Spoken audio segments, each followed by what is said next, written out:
Hello, I'm Grace Sobby Johnson. I'm excited you are with me today.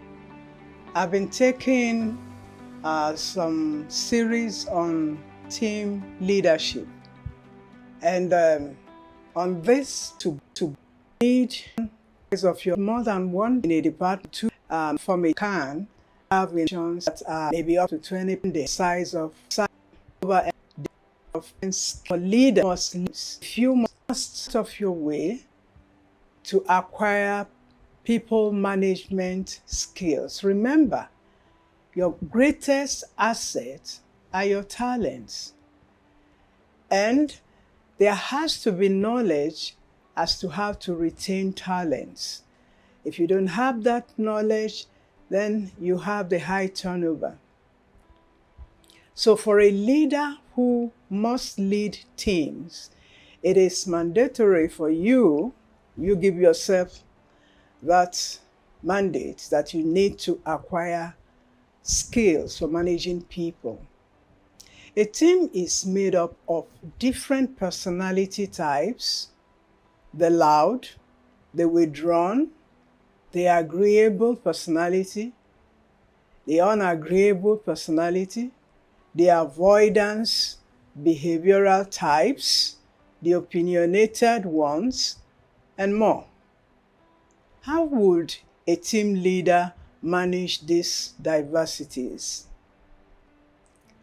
That's why you need skill acquisition, because within the loud personality type, there are skills within them that you need. And then within the introverted, there are also skills within them that you need to harness. And there has to be that skill to know how to ignore certain behaviors that don't help with the goals of the organization. While the different personalities are playing up, because you cannot contain people. They have to be who they are. So it is left for the leader to learn how to manage the differences in the team. You cannot afford to silence and shut down a member of the team. And the individual may be saying something that is out of place, but there has to be skill in how to manage that. And you look at the introverted ones, they are not talking, they are quiet, and you may overlook them and think they have nothing to say. It takes skills to draw it out of them, those giftings that you need from their personality type. You also look at the differences in the cultural differences, people from different ethnic groups, different races. You find that they have their own way of expressing things. They have their own way of interpreting events. If you have ever been involved in managing a multicultural team, you will appreciate what I'm saying. The Chinese person has a totally different way of interpreting an event. Somebody from the Middle East has a totally different way of interpreting an event. And an American has his or her own way. The European has his or her own way. If in your team you have these differences, you cannot just pull people together and expect them to agree with one another. Skill, that's what I'm emphasizing on this tip.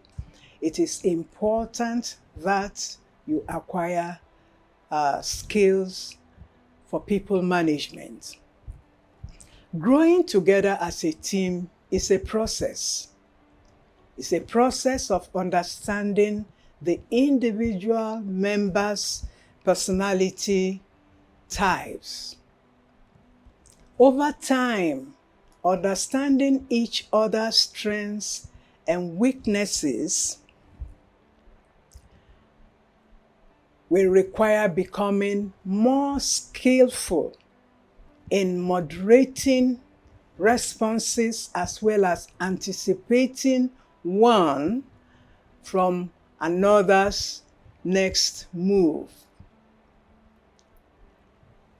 Over time, understanding each other's strengths and weaknesses will require becoming more skillful in moderating responses as well as anticipating one another's next moves. That would have been a blending team. Teams, however, have downsides which are noteworthy. Number one, team members can stress their members. You have agreed on what to do, the time to do it, agreed on feedbacks, and then when the time comes, some members will not show up, some members did not work on anything, and I've been in teams where one individual will become so upset with the team leader who was just doing the right thing. So team members can stress their members. Secondly, team members can alienate each other. They can alienate themselves from each other. I mean, team members can alienate each other from the other. One needs to watch out for that. Number three, team members undermine their confidence in their own abilities. A team member can, undermine the confidence others have in themselves, in their abilities.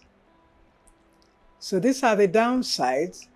And the fourth one is that many work teams, perhaps most of them, provide their members with less personal learning and satisfaction than they could.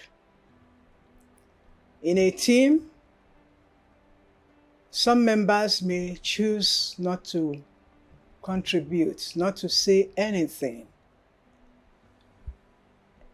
Team members are supposed to work together, coordinate together the activities, but you get some members who will not offer anything.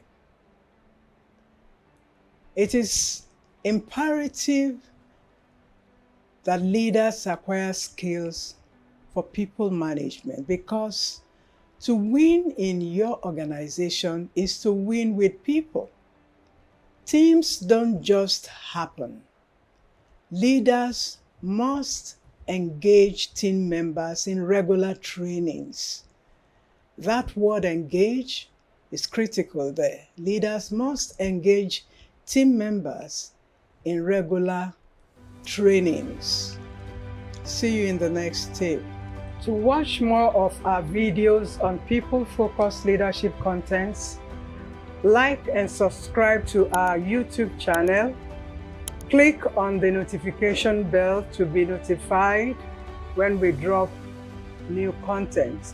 Also, you can visit our website at www.pflconsult.com.